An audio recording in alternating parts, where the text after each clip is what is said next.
Pasangan selebritas Lesti Kejora dan Rizky Bilar sudah sah menjadi suami istri dalam proses akad nikah yang digelar di Hotel Intercontinental Pondok Indah, Jakarta Selatan, Kamis, tanggal 19 Agustus tahun 2021 yang disiarkan langsung Indosiar.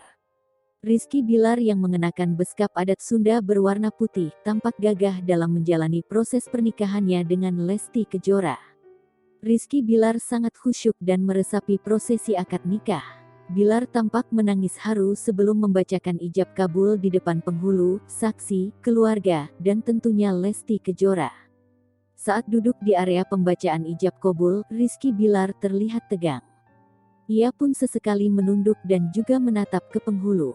Sehari jelang pernikahan suasana haru sangat terasa ketika Lesti Kejora memohon doa dan restu kepada kedua orang tua mereka untuk menikah dengan Rizky Bilar.